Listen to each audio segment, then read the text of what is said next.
अस्सलाम वालेकुम। आपको आज के प्रोग्राम में खुशामदीद। एक तो इंतखाबी इस्लाहात के मामले पर हुकूमत और अपोजिशन में अब कुछ बात आगे बढ़ी है। जो है वो इस हवाले से, क्योंकि दोनों तरफ से जो है वो बयानात अभी तक आ रहे थे और ऐसा लगता था कि ये एक ऐसी खलीज है जिसे जो है वो पुर करना मुश्किल है। लेकिन जो कमेटी बनी है, पार्लिमानी कमेटी, उससे ऐसा लगता है कि कुछ बात आगे गई है। और दूसरी तरफ हुकूमत ने भी, जो मुश्तरका इजलास की बात हो रही थी, ऐसा लगता है कि फिलहाल हुकूमत का भी इरादा अभी इस मामले को मुश्तरका इजलास में ले जाने का नहीं है। आज जो वजीर साइंस एंड टेक्नोलॉजी हैं शिबली फराज साहब, उन्होंने आज एक कॉन्फ्रेंस की और उन्होंने कहा कि इलेक्शन कराना, इसका तरीकाकार तय करना, ये इलेक्शन कमीशन का मैंडेट है। हुकूमत सबसे मुशावरत कर रही है। हुकूमत ने अपोजिशन को भी एतमाद में लेने की जो है वो भी उस हवाले से भी मुशावरत की। और ये तासुर नहीं देना चाहिए कि हुकूमत जो है वो इस हवाले से कोई यक तरफा इक़दाम कर रही है। वो मशीन जो है तो हम मुख्तलिफ जगह पे हमने उसकी लाइव डेमोन्स्ट्रेशन भी की, प्राइम मिनिस्टर साहब से लेकर और parliament, senate chairman, speaker, national assembly, Khyber Pakhtunkhwa assembly, chambers, universities, live talk shows पे हमने डेमोन्स्ट्रेशन दी। फिर आखिर में जो प्रेजेंटेशन दी वो थी इलेक्शन कमीशन ऑफ पाकिस्तान को। इलेक्शन कमीशन ने हमें उसकी रहनुमाई की। जरूरी नहीं है कि यही मशीन होगी इलेक्शन में, ये चीज हो सकती है। इलेक्शन करवाना, इलेक्शन के लिए मशीनें लेना, उसको खरीदना, ये सारा प्रोसेस जो है ये इलेक्शन कमीशन ऑफ पाकिस्तान का मैंडेट है। हम उस मैंडेट में कोई मदाखलत नहीं करना चाहते। अब दूसरी तरफ इलेक्शन कमीशन ने हुकूमत को जो ईवीएम है और आई वोटिंग, उस हवाले से एतराजात दूर करने का भी कहा है। अब ये कुछ उम्मीद तो है कि अगला इलेक्शन कैसे होगा, इस पर कुछ इत्तेफाक हो सकता है ये कमेटी बनने से और जो हुकूमत की तरफ से इशारे मिले। लेकिन दूसरी तरफ अपोजिशन को भी राजी करना है। और मौलाना फजलुर रहमान ने आज शाहिद खाकान अब्बासी को फोन किया है और उन्होंने कहा है कि इस हवाले से उनको एतमाद में लिया जाए। लेकिन साथ ही साथ उन्होंने ये भी कहा कि इस पर वो हुकूमत के साथ नहीं बैठेंगे।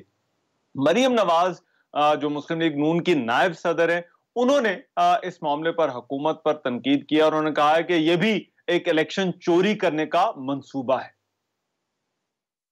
ये अपनी चोरी खुल जाने का खौफ है जो कौम के सामने आ रहा है। और जहां तक आपने इलेक्ट्रॉनिक वोटिंग मशीन्स की बात की, तो मैं ये समझती हूँ कि इलेक्ट्रॉनिक वोटिंग मशीन्स जो हैं वो एक जो आरटीएस बिठाया गया था 2018 के इलेक्शंस में, ये उसी तरह का एक दूसरा कहानी जो है वो प्रिपेयर की जा रही है, घड़ी जा रही है। क्या अगले इलेक्शन के कराने के तरीक़ाकार पर हुकूमत और अपोजिशन में इत्तफाक हो सकता है? और क्या इसका कोई हल निकल सकता है कि अगला इलेक्शन जो है वो कैसा हो और तनाज़ात से पाक हो? एक तो इस पर आज जो है वो प्रोग्राम में बात होगी। दूसरा इशू महंगाई का है। महंगाई के मामले पर अपोजिशन बहुत ज्यादा तनकीद कर रही है। जो मुस्लिम लीग नून के सदर हैं शहबाज शरीफ, उन्होंने कहा कि महंगाई जो है वो हुकूमती नाअहली की वजह से बढ़ रही है और उन्होंने हुकूमत पर बड़ी तनकीद की। मरियम नवाज जो आपने गुफ्तगू की, उन्होंने इस गुफ्तगू में एक मरतबा फिर से महंगाई के मामले पर जो है वो हुकूमत पर बड़ी तनकीद की और उन्होंने कहा कि हुक्मरान करप्ट और चोर हों तो महंगाई के अंदर इजाफा होता है। वो कहते थे कि जब पेट्रोल महंगा होता है तो वज़ीर आज़म चोर होता है, जब डीजल महंगा होता है तो वज़ीर आज़म चोर होता है, जब आटा महंगा होता है, चीनी महंगी होती है तो वज़ीर आज़म चोर होता है। तो इस लिहाज से इमरान खान साहब पाकिस्तान के पहले सबसे बड़े सर्टिफाइड चोर हैं। अब ये महंगाई वाला मामला हुकूमत के लिए ये बड़ी मुश्किल है, बड़ा चैलेंज है। गुज़िश्ता रोज वफाकी वज़ीर खजाना शौकत तरीन, उन्होंने बात की और उन्होंने कहा कि ये IMF प्रोग्राम की वजह से महंगाई में इजाफा। और उन्होंने ये भी कहा कि पाकिस्तान कोई अकेला मुल्क नहीं है जहां पर ये महंगाई बढ़ी है। गवर्नर स्टेट बैंक रजा बाकर ने भी IMF के हवाले से बात की और उन्होंने कहा कि पाकिस्तान को सख्त फैसलों के लिए तैयार रहना चाहिए। वज़ीर आज़म हाउस में भी इजलास की बातें हो रही हैं। ये चैलेंज हुकूमत के लिए बाहर तौर पर मौजूद है और इससे किस तरह से निपटना है, क्या हुकूमत इसमें कामयाब होगी या नहीं, ये हमारी आज की दूसरी डिबेट है जिस पर प्रोग्राम में बात होगी। वेरी क्विकली मेरे साथ आज के काम में जो मेहमान मौजूद होंगे मैं उनका तारुफ करा देता हूं। वफाकी वजीर ममलिकत जनाब अली मोहम्मद खान साहब पाकिस्तान तहरीक इंसाफ से हमें ज्वाइन कर रहे हैं। अली मोहम्मद खान साहब बहुत शुक्रिया आपके वक्त का। कमर जमान कारिया साहब पाकिस्तान पीपल्स पार्टी से सीनियर रहनुमा है, वो हमारे साथ आज के प्रोग्राम में इस डिबेट में शरीक होंगे। और निहाल हाशमी साहब मुस्लिम लीग नून से, वो आज की इस डिबेट में हमारे साथ शामिल होंगे। बहुत शुक्रिया निहाल साहब आपका भी। मैं अली मोहम्मद खान साहब आपसे इस डिबेट का आगाज करना चाहता हूँ। क्या ये जो तासुर मिल रहा है कि हुकूमत इस मामले पर अब लचक दिखाने पर आमादा हो रही है या दिखाने का इरादा रखती है, क्या आपको लगता है कि इस पर अपोजिशन और हुकूमत में कोई इत्तफाक राय हो सकता है, या कोई मिलकर अगला इलेक्शन कैसे कराना है इसकी कोई राह निकल सकती है अब भी? बिस्मिल्लाहिर्रहमानिर्रहीम। अल्लाहुम्मा सल्लि व सल्लिम मुबारक अला सय्यिदिना मुहम्मद रसूलुल्लाह खातम नबीय्यीन सल्लल्लाहु अलैहि वसल्लम। बहुत शुक्रिया। और देखें रहमान भाई, एक तो आप पत्नी दियार गैर की हो गए हैं, वापस आ जाएं, पाकिस्तान कुछ नहीं कहा जाएगा। आप मियाँ साहब थोड़ी हैं। तो देखें रहमान भाई, जो आपने बात की है, हमारी कोई ज़ाती लड़ाई नहीं है। पाकिस्तान के मफाद के लिए हम भी कोशिश करें, ये भी कोशिश करें। नुक्ता नज़र का इख्तिलाफ हो सकता है, और मैं समझता हूँ, मैं तो मिडिल ग्राउंड देख रहा हूँ, वो ये है कि जो इलेक्ट्रॉनिक वोटिंग मशीन है उस पर हमारा तो मौक़िफ़ वही है जो पहले दिन से है। और आज जो शिबली फराज साहिब ने बात की है वो वही है जो हमने standing committee of senate parliamentary affairs में मैंने भी की, उन्होंने भी की है। वो यही थी कि हम आपको कोई मशीन नहीं बता रहे कि ये वाली ले लो, हम आपको एक डेमो कर रहे हैं कि इस तरह की मशीन होती है। 2000 किस्म की मशीनें जौन सी लेनी है इलेक्शन कमीशन ने लेनी है, कहाँ से लेनी है वो भी आपका फैसला है, किस तरह से फिर आपने वहां उसको इम्प्लीमेंट कराना है वो आपका फैसला है। लॉ बनाना हमारा काम है, फाइनेंशियल सपोर्ट और कैपेसिटी बिल्डिंग टेक्निकल, उसमें जो हुकूमत से हेल्प चाहिए वो हम करेंगे। इसमें मैं दूसरी बात ये करूंगा कि एक पार्लिमानी कमेटी की तरफ जाना इन लेजिस्लेटिव इश्यूज पे, इलेक्शन कमीशन वाले इश्यूज पे, ये एक अच्छी डेवलपमेंट है। इंशाल्लाह जब उसके नाम आ जाएंगे, काम शुरू हो जाएगा, ये एक बहुत बड़ी जबरदस्त डेवलपमेंट हो जाएगी। इलेक्शन कमीशन को कभी भी हमने एज ए इदारा अटैक नहीं किया, ना हमें करना चाहिए, ना हमने किया है। हाँ, कुछ हमारे वज़राए कराम की तरफ से गुफ्तगू हुई है, सियासत में बात हो भी जाती है तेज, वो पे देखिए मुल्क आगे जाते हैं, इदारे जो हैं वो आगे जाते हैं, मुल्क आगे जाता है, तो शख्सियात की गुफ्तगू से इतना नहीं हमें उससे असर लेना चाहिए कि देखिए अली भाई, इसमें जो मेन चैलेंज है तसादम हो गया, कोई तसादम नहीं है, कोई ऐसी माहौल नहीं है। इंशाल्लाह इलेक्टोरल रिफॉर्म्स की तरफ हम आगे जा रहे हैं, और मैं जो होता हुआ देख रहा हूँ ये है कि इंशाल्लाह इसमें ताउन होगा और इलेक्ट्रॉनिक वोटिंग मशीन पे पेशरफ्त होगी, जो मैं देख रहा हूँ। अच्छा, मगर मैं सिर्फ एक चीज जो आपसे जो पूछना चाहता हूँ वो ये कि इसमें जो बुनियादी इशू है वो ये कि हमारे सियासी पोजीशंस किसी भी मामले पे, इस मामले को छोड़ भी दें तो वो बहुत ही पोलराइजेशन हम देखते हैं। असल चीज जो है वो ये कि नीयत पर शक है, और चाहे वो हुकूमत करे, कुछ भी करे, या अपोजिशन अगर कोई ऐसी पेशकश करती है तो अब बात वहीं पर आ जाती है कि वो कहते हैं कि अच्छा इनकी नीयत ठीक नहीं है, ये जरूर कुछ ना कुछ करें। और ये जो मैंने 2-3 बयानात आज मरीम नवाज की भी मैंने बात की, वो इसी वजह से वो उनका जो बयान जो है वो सुनवाया। ये आपको लगता है कि ये ट्रस्ट जो डेफिसिट है इसको दूर किया जा सकेगा? क्योंकि ऐसा लगता है ये खलीज बड़ी गहरी है नीयत पे शक वाली, और आपको भी पता है सर अब इलेक्शन नजदीक आ रहे हैं तो ये तो मामला और मुतनाज़े होगा। देखें, एक तो रहमान साहब, मैं सख्त मुझे रिजर्वेशन है मोहतरमा की जो गुफ्तगू उन्होंने की है, खासकर वज़ीर आज़म साहब के बारे में। मोहतरमा बेनज़ीर भुट्टो शहीद जो थी उन पर बहुत मुश्किल सूरत हाल से वो गुजरी, उनसे 100 सियासी इख्तलाफ पीपल्स पार्टी से रहे, मैं नज़रियाती तौर पर भी उनसे मेरा इख्तलाफ है, हालांकि उनकी जमात के कुछ कारनामे भी हैं, लेकिन जो मुल्क टूटने के हवाले से कुछ सवालात हैं वो अपनी जगह पे हैं, उधर मैं नहीं जाता। मैं जो बात रख रहा हूँ वो ये है कि मोहतरमा ने कभी भी जो है आपके फौज के इदारे पे अटैक नहीं किया। हालांकि उनके वालिद साहब को जो फांसी चढ़ी तो जाहिर है सबको पता है उस वक्त हुकूमत जिया साहब की थी, लेकिन उन्होंने जो है एक तहरीक, सियासी तहरीक चलाई और उन्होंने एक मुल्क की डेमोक्रेसी के लिए एक कुर्बानी भी दी, जब वो 88 की हुकूमत की तरफ मेरा इशारा है। लेकिन यहाँ ये मोहतरमा जो जबान यूज कर रही हैं कि एक मोहतरम एक इलेक्टेड वज़ीर आज़म के बारे में ये बात करना, वो खातून बात करे जिनका अपना बयान ऑन रिकॉर्ड मौजूद है कि मेरी पाकिस्तान से बाहर तो क्या पाकिस्तान के अंदर भी प्रॉपर्टी नहीं है, लेकिन अल्फाज के चुनाव में मैं वैसे ही एज अ पोलिटिकल वर्कर समझता हूँ कि ये अल्फाज का चुनाव उनका खान साहब के बारे में, मोहतरम वज़ीर आज़म साहब के बारे में मुनासिब नहीं था। दूसरी बात यह है कि जो देखें वो अपनी जमात की लीडर होंगी, मैं कोई नहीं होता फैसला करने वाला क्योंकि लीडर कौन है, लेकिन जमहूरियत में मैटर करता है कि कौन सदर है, और कौन जमात की फैसला साजी कर रहा है, कौन उसके जमहूरी निज़ाम को चला रहा है और कौन पार्लियामान के अंदर है और कौन इलेक्शन लड़ रहा है। ना वो इलेक्शन लड़ रही है क्योंकि वो हमारी बहन डिस्क्वालीफाइड है, ना वो पार्लियामानी निज़ाम के अंदर है, ना वो जमात के फैसले कर रही है, ना उस जमात की वो सदर है, बल्कि एक तरह से साइड लाइन है। मैं तो देखूंगा कि इलेक्ट्रॉनिक वोटिंग मशीन और इलेक्टोरल रिफॉर्म्स पे अपोजिशन लीडर मोहतरम शहबाज शरीफ साहब की क्या राय है कि क्या ये जो बात मोहतरमा मरियम नवाज साहबा ने की है, क्या वो शहबाज साहब की भी राय है? क्योंकि मोहतरम इमरान खान साहब जो वज़ीर आज़म पाकिस्तान है, उनकी जो सोच है इलेक्शन के हवाले से, इलेक्ट्रॉनिक वोटिंग मशीन के हवाले से, मत बोलें कि कायमा कमेटी बराए पार्लिमानी अमूर में इलेक्टोरल रिफॉर्म्स पे फारूक अचनाइक साहब पीपल्स पार्टी की तरफ से और आजम नजीर तारड़ साहब मुस्लिम लीग नून की तरफ से टेक्निकली एग्री कर चुके हैं कि technology is the way forward, लेकिन कैसे करना है उस पर बहस होनी है।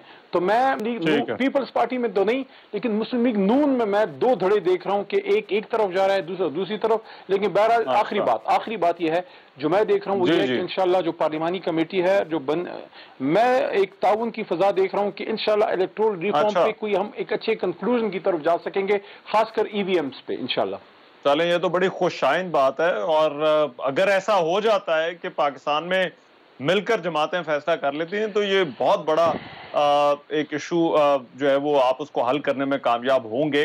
निहाल हाशमी साहब, क्या वाकई दो सोच दो राय पाई जाती है ईवीएम के हवाले से और टेक्नोलॉजी के इस्तेमाल के हवाले से? चले ईवीएम अभी ना भी बात करें, सिर्फ अगर ये बात कर लें कि अगले इलेक्शन में टेक्नोलॉजी इस्तेमाल करनी है या नहीं करनी, तो फिर क्या दो राय हैं आपकी पार्टी के अंदर?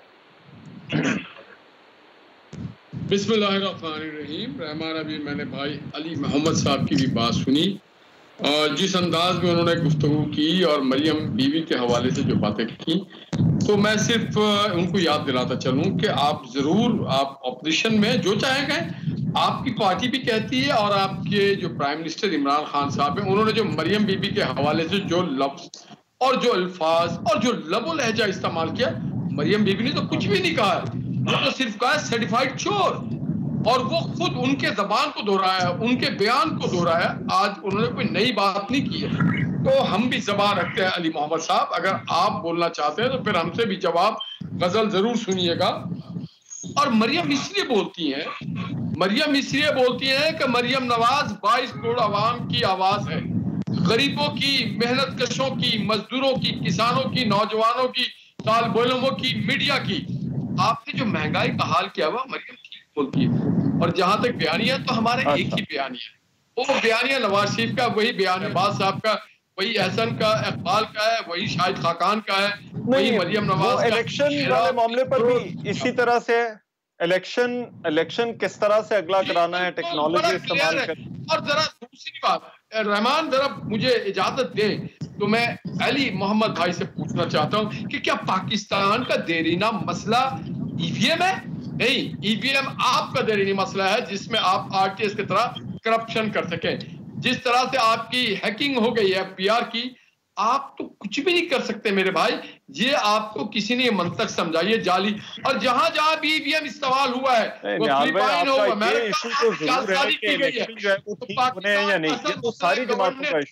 पाकिस्तान का मसला है गवर्नेंस, पाकिस्तान का मसला है महंगाई, पाकिस्तान का मसला है रोजगार, पाकिस्तान का मसला है सस्ती एनर्जी, और गुड गवर्नेंस, पार्लियामेंट की सुपरमेसी। आप कहां किसकी बातें करें? ईवीएम छोड़ दें आप, पार्लियामान जाने, इलेक्शन कमीशन जाने, सदर पाकिस्तान भी आकर के इस पे बात करते हैं, वजीर आजम भी कहते हैं, हर रोज वज़रा भी धमकियां देते हैं, इलेक्शन कमीशन को भी धमकियां देते हैं। आप अभी तक कंटेनर से उतरे नहीं है, तो आप जमा खातिर रखें। ना सिर्फ PMLN बल्कि तमाम सियासी जमात कारा साहब बैठे हुए, जो जमहूर के लिए बेहतर होगा हम वो करेंगे, मिल के करेंगे, आपके कहने पे नहीं करेंगे। और आपसे कोई डायलॉग करने का है निहाल हाशमी साहब, लेकिन ये मामला जो है ये तमाम सियासी जमातों का है कि इलेक्शन जो है वो किस तरह से इनको थोड़ा बेहतर किया जा सके। ये जो बाद में इल्जामात होते हैं, धांधली के इल्जामात, ये ना लगे। मैं देखिए मेरी जरा गुजारिश, मुझे अब जरा कायरा साहब से जरा पूछ लेने देना, मैं आता हूँ आपके पास वापस। जी कायरा साहब, मैंने होती है अच्छा ठीक, मगर मेन कायरा साहब बुनियादी मसला इस सारे मामले में ये लगता है कि बुनियादी मामला नीयत पे शक है, और हर जमात पोलराइजेशन इतनी ज्यादा है कि वो इनिशिएटिव जो मर्जी ले, चाहे तजावीज अगर ऑपोजिशन की तरफ से आई हो तो हुकूमत जो है वो उन पर शक करती है, और हुकूमत की तरफ से आए हो तो ऑपोजिशन शक करती है। अब ये जो यहाँ पर ये जो गैप है, ये जो ट्रस्ट डेफिसिट जिसको कह लें, ये खत्म हो सकता है किसी तरह से ऑपोजिशन और हुकूमत में? पहली बात तो यह है जी कि हुकूमत ने बड़ी मेहनत, कोशिश, काविश और पूरी तवानाइयां सर्फ करके वजीर आजम और उनकी पूरी काबीना और पूरी जमात ने हुकूमती वसाइल इस्तेमाल करके और दीगर ताकतवरों ने भी सब ने इकट्ठे होके ये जो इस वक्त नफरत का बयानिया है, ये जो इस वक्त तनाव है, ये जो इस वक्त रियासत के मुख्तलिफ इदारों के अंदर और सियासी जमातों के अंदर जो इतनी पोलराइजेशन हो गई है, ये उन्होंने पैदा की है, एक फलसफे के तहत, एक सोच के तहत पैदा की है।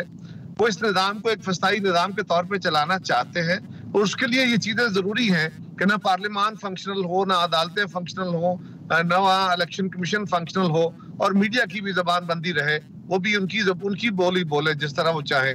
काफी हद तक तो उसमें वो मीडिया को कंट्रोल करने में कामयाब हुए थे।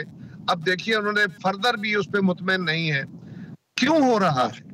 पहली बात तो यह है कि इलेक्शन फेयर एंड फ्री कराने के लिए टेक्नोलॉजी का इस्तेमाल अगर जरूरी है तो बिल्कुल करना चाहिए। कौन कहता है नहीं करना चाहिए? दुनिया के तजर्बात से सीखना चाहिए, बिल्कुल सीखना चाहिए। इलेक्शन कमीशन यही काम करता है। इलेक्शन कमीशन इलेक्शन करवाता भी है, इलेक्शन देखता भी है। दुनिया भर में होने वाले इलेक्शन में इलेक्शन कमीशन बतौर ऑब्जर्वर भी जाता है, हमारे थिंक टैंक्स भी जाते हैं, और ये काम इलेक्शन कमीशन का है। रहमान साहब, मसला क्या हुआ है?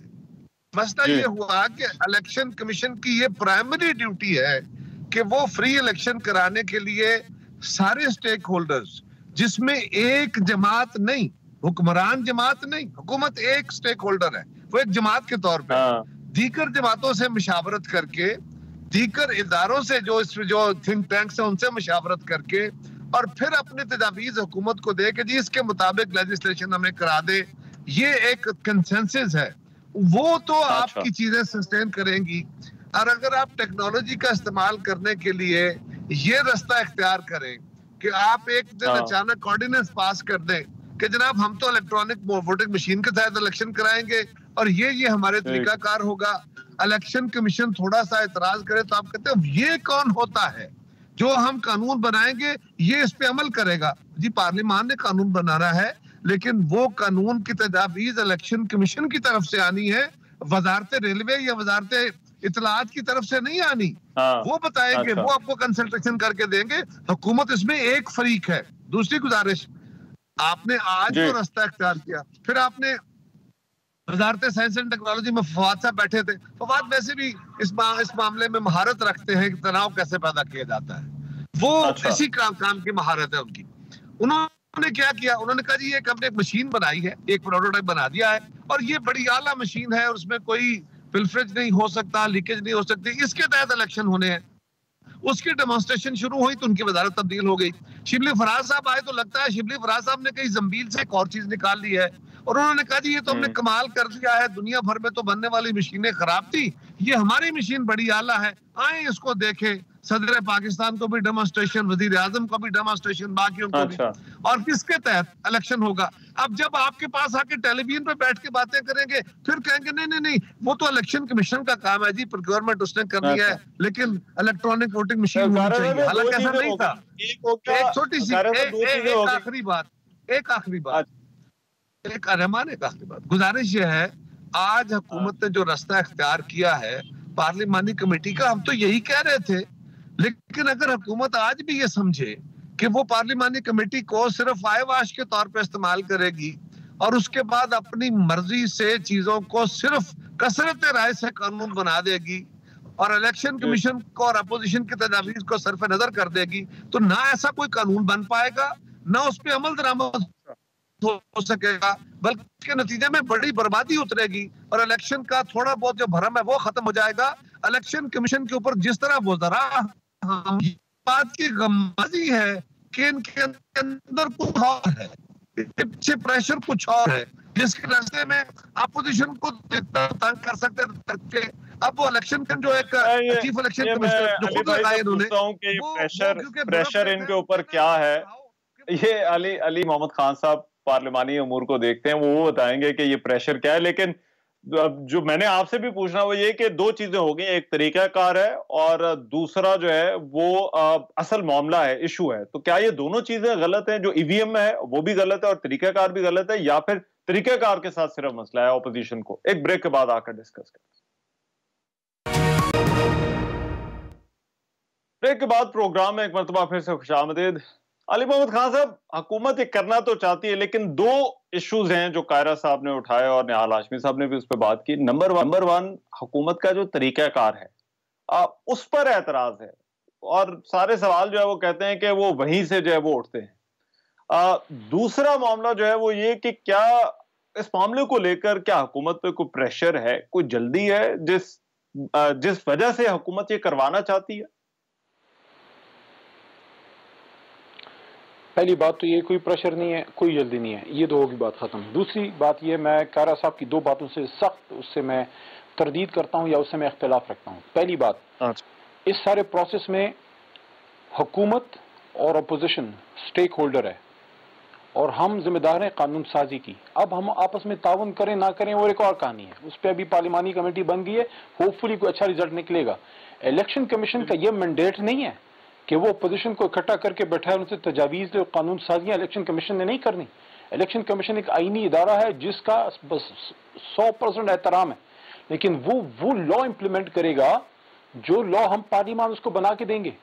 हम नहीं कर सकते कि वहां पे जनाब किस लॉ के तहत वो अपोजिशन को बैठा के उनसे तजावीज ले और फिर जनाब वो वहां से कानून साजी जो है वो कराए। हाँ, वो इलेक्टोरल रिफॉर्म्स के लिए अपनी तजावीज पेश कर सकता है उस कमेटी में, जिसको मानना या ना मानना जो है उस कमेटी का इख्तियार है, जिसमें वो मेंबरान हुकूमत और अपोजिशन के बैठे होते हैं। याद रखें, मैंडेट जो है पार्लियामेंट्री सॉवरेनिटी के तहत पार्लियामान का है, कानून साजी हमने करनी है, अच्छी करें बुरी करें वो एक अलग कहानी है। There can be good laws, there can be bad laws, but they have to be made by parliament. किसी और का इस्तेकाक नहीं है। आपका जो है अदलिया भी कानून साजी नहीं कर सकती, उसकी सिर्फ इंटरप्रिटेशन कर सकती है। दूसरी बात, उसकी भी मैं सख्ती से नेगेशन करता हूं। देखें, कुछ हमें मालूमात नहीं होती, मीडिया की बातों पे हम कुछ आर्गुमेंट बिल्ड कर देते हैं। कायरा साहब मोहतरम है, लेकिन उनको शायद गलत इत्तला दी गई है एक चीज की। पहले दिन जब डेमो हुआ, मैं मौजूद था ना, पार्लिमानी उमूर के वजीर के तौर पे मौजूद था, जब हमारे साइंस एंड टेक्नोलॉजी के मिनिस्टर मोहतरम शिबली फराज साहब ने जब मशीन पेश की, डेमो कराया, इंतहाई मोअज़्ज़ज़ चेयरमैन जो इस कमेटी के हैं ताज हैदर साहब, जो बड़े डेमोक्रेटिक आदमी हैं, उन्होंने आके वोट डाला, वो सही निकला। फिर जनाब उसने फारूक अशनाइक साहब पीपल्स पार्टी के वहां वो आए, उनका वोट सही। फिर तारड़ साहब ने आके नून लीग की तरफ से, उनका वोट सही निकला। और फिर हमारी तरफ से वलीद इकबाल साहब ने। और उसके बाद जब ये सारा सही निकला, हमने ये बात उस कमेटी में मिनट्स निकाल के देख लें, मिनिस्टर साइंस टेक्नोलॉजी ने भी और मैंने भी ये बात की और हमारे एडवाइजर ऑन पार्लियामेंट्री अफेयर्स ने भी ये बात की। बाबर अवान साहब भी एक दो मीटिंग्स में आए थे। हम तीनों की उसमें बात थी हुकूमत की तरफ से कि हम आपको कोई मशीन प्रपोज नहीं कर रहे। आज जो बात मीडिया में शिबली साहब ने की है वो उस कमेटी में 20 दिन पहले 25 दिन पहले हम कर चुके हैं। ये एक डेमो था। मशीन कौन सी लेनी है आपका काम है, किधर से लेनी है आपका काम है, किस तरह से इस्तेमाल करनी है आपका काम है। हमारा काम था कि भाई ये एक पॉसिबिलिटी है, मशीनें आप ले लें, उसके लिए फाइनेंशियल सपोर्ट और टेक्नोलॉजिकल सपोर्ट हमारा काम है। आप हमसे जितना हेल्प चाहते हैं हमें बताएं। फाइनेंस डिवीजन फाइनेंशियल सपोर्ट देगी, साइंस एंड टेक्नोलॉजी आपको टेक्निकल सपोर्ट देगी। और उसके साथ साथ एक और आखिरी बात यह है कि नून लीग और पीपल्स पार्टी चीखती चिल्लाती रही 2018 के बाद हमारे साथ धांधली हो गई।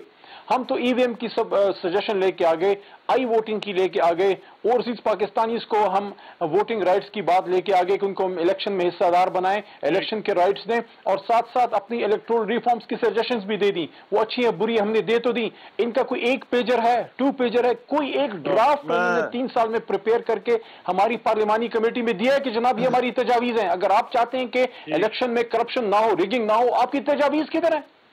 आप खुदारा इस पार्लिमानी कमेटी में ही दे दें यार, मतलब कुछ अमली काम भी करें। कायरा साहब, कोई अल्टरनेटिव है हुकूमत के पास? लेट्स से अगर ईवीएम नहीं है, पुराने तरीके कार पर जो है वो एतराजात होते हैं, तो फिर क्या इसको ठीक कैसे करना सर सिस्टम को?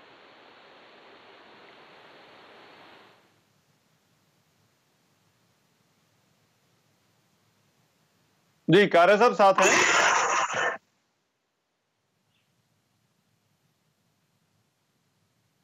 जी कारी साहब आवाज आ रही है सर आप?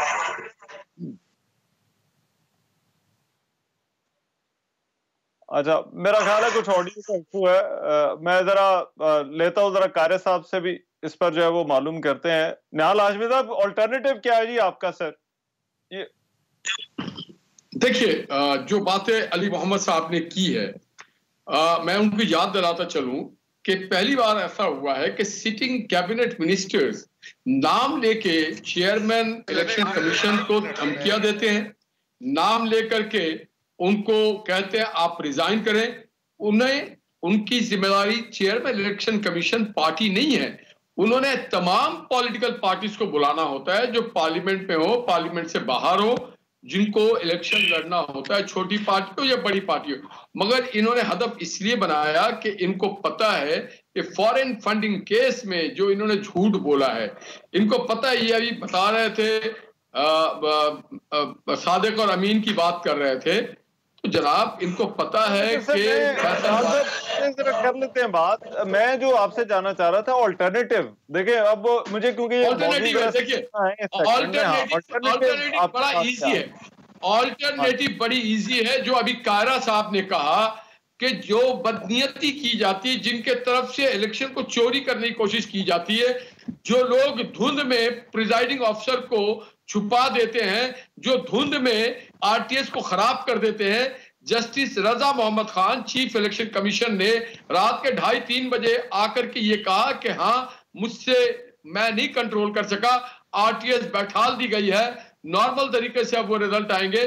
बात ये होती है जो इलेक्शन कमीशन जिनको जिम्मेदारी देती है, उन जिम्मेदारों को चाहिए कि वो अपने काम में बेईमानी ना करें, वो ऐसा तरीके से करें, वो सिर्फ एक फर्ज समझ के करें। सारी बात है नियत की, अगर नियत ठीक हो तो नॉर्मल वोटिंग भी ठीक होती है, नियत अगर ठीक ना हो तो इलेक्ट्रॉनिक मशीन में भी कोई एक सिस्टम को चेंज करते तो करोड़ों वोट है। नियत के लिए भी ये अली मोहम्मद खान साहब को कहते हैं, ये इसके लिए भी कोई कानून लेकर आए। लेकिन कारी साहब साथ हैं?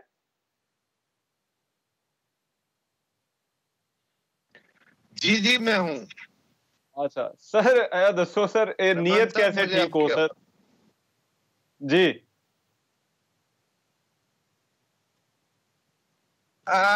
2-3 बातें। एक तो ये पीटीआई का बड़ा खास, ये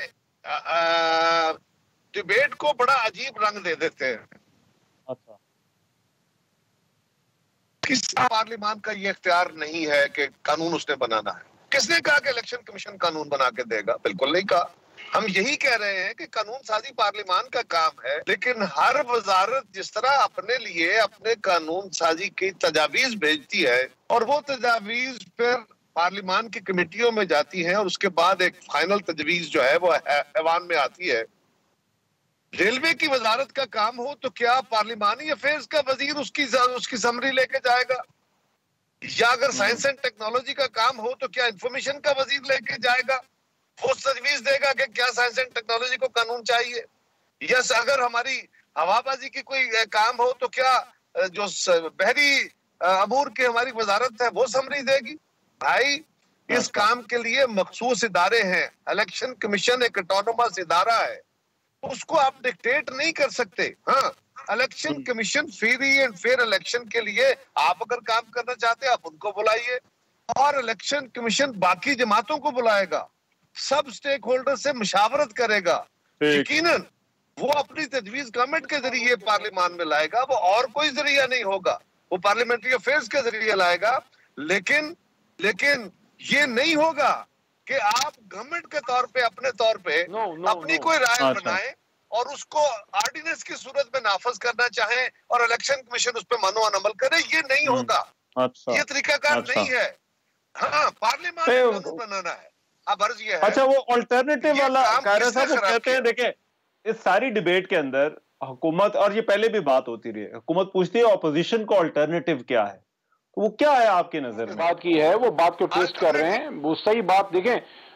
देखें मेरी बात सुने, इलेक्शन कमीशन का ये मैंडेट है कि वो अपनी तजावीज पार्लियामानी उमूर को दे, लेकिन इलेक्शन कमीशन का ये काम नहीं है कि वो अपोजिशन को बैठा के कंसेंसस करे, ये उसका नहीं काम। कंसेंसस पार्लियामान का काम होता है मेरे बड़े भाई, उनका कोई काम नहीं होता कि अपोजिशन को बुला के उनको बैठाए, ये हम लोगों का काम होता है। जो भी पार्लिमानी कमेटी बनी है उसमें होना है। इलेक्शन कमीशन एक आईनी इदारा है, आइन के अंदर रहते हुए उन्होंने तजावीज पार्लिमानी उमूर के जरिए कमेटी में देनी होती हैं। वो कभी भी तारीख में नहीं हुआ कि इलेक्शन कमीशन कॉन्स्टिट्यूशन के किस शिक के तहत जो है अपोजिशन को बैठा के उनके और हुकूमत के बीच में कंसेंसस पैदा करेगा या उनसे तजावीज लेगा। ये कौन सी बात है?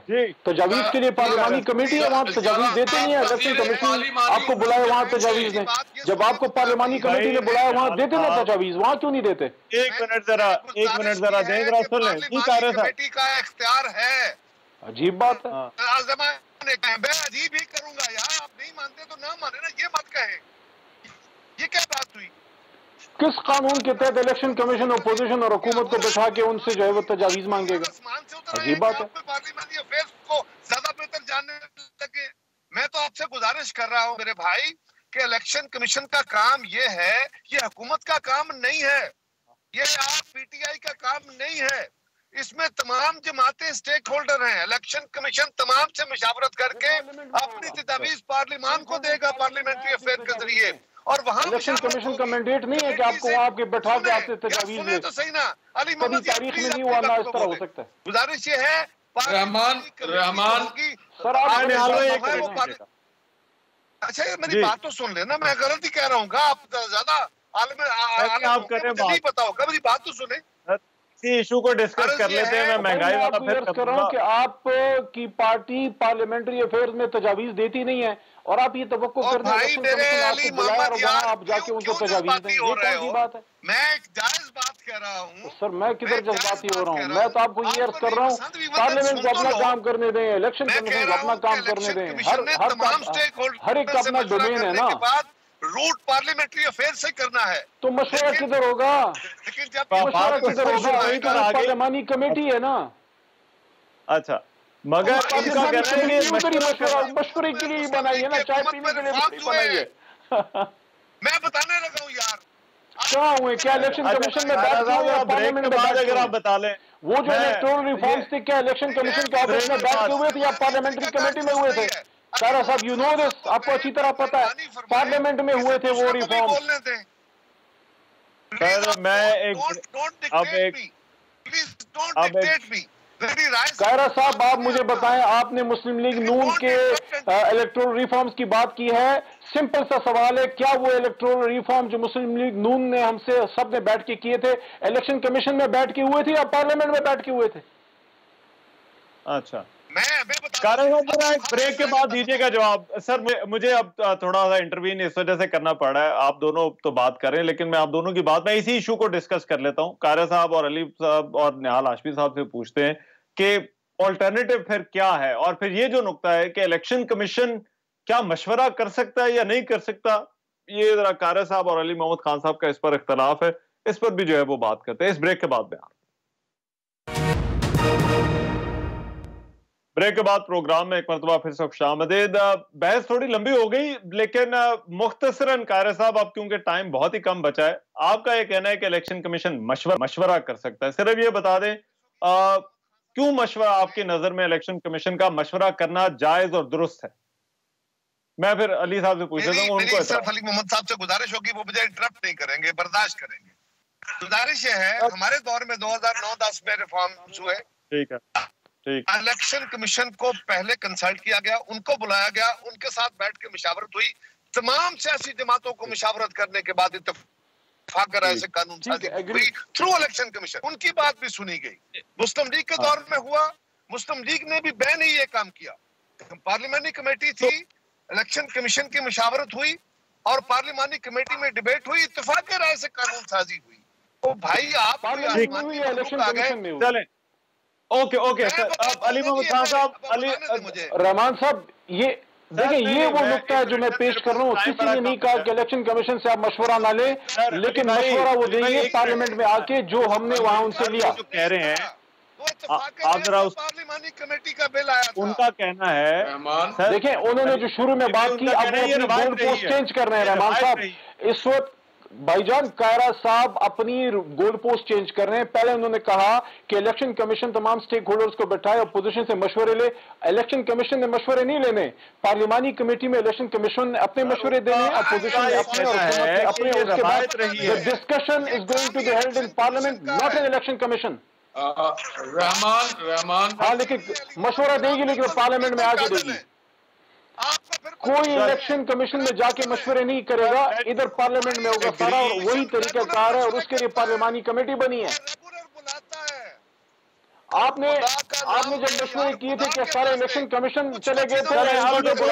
सर मेरा ख्याल है इस डिबेट से अब आगे चलते हैं। अजीब बात सर, इस डिबेट से आगे चलते हैं, इस डिबेट से आगे चलते हैं। इस मुद्दे पे आप दोनों इस पर जो है वो एग्री नहीं कर रहे, मगर मेरा ख्याल है इलेक्शन कमीशन के किरदार के हवाले से हम कोशिश करेंगे कि किसी दिन कानून साजी कर दी।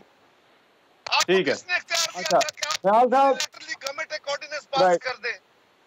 सर मेरे पास टाइम बहुत ही कम रह गया। निहाल साहब, इलेक्शन कमीशन मशवरा कर सकता है, नहीं कर सकता? आईन ने पाकिस्तान ने ऑर्डिनेंस का इख्तियार दिया। रिकॉर्ड उठा के अली मोहम्मद साहब पार्लिमानी अफेयर्स के वजीर हैं या ऑर्डिनेंस अफेयर्स के वजीर हैं? इनको ये नहीं मालूम है कि ऑर्डिनेंस किस वजह से कब क्यों लाया जाता है। ये ऑर्डिनेंस की तारीफ कर रहे होते हैं। भाई अगर आपको यही करना था तो पहले आप कमिटीज में लेके आते ना, पार्लिमानी कमेटी में लाते, उसमें सारे स्टेक होल्डर को बुलाते, इलेक्शन कमीशन को बुलाते। यकीनन कानून साजी पार्लियामान का काम है, मगर को हाईजैक करके ऑर्डिनेंस के जरिए कानून साजी करना चाहते हैं। ये कैसे बने? इनको पता है कि ये पार्लियामानी कोई ऑर्डिनेंस पास नहीं किया, में थोड़ा है। पता ही ना हो। सर मेरी गुजारिश सुने, आपके ख्याल में प्रोसीजर पास पता है, ये फिर इस पे कैसे बात कर सकते हैं? एक आदमी ऑर्डिनेंस की सपोर्ट नहीं कर सकता। जी निहाल भाई, इलेक्शन कमीशन मशवरा कर सकता है, नहीं करना पार्लियामेंट का काम है। ये पार्लियामेंट को भी धमकाते हैं, धौंस देते हैं, धांधली करते हैं, उसको इम्पोज करते हैं पार्लियामेंट के ऊपर ऑर्डिनेंस को। ये कैसे तौफीक ना दे? यहाँ तो लोगों ने जाके सुप्रीम कोर्ट के जजों को धमकियां दी हैं, वो अल्लाह में वो तौफीक ना दे। मैं एक ब्रेक लेनी है अली भाई, एक ब्रेक के बाद आ रहा हूँ।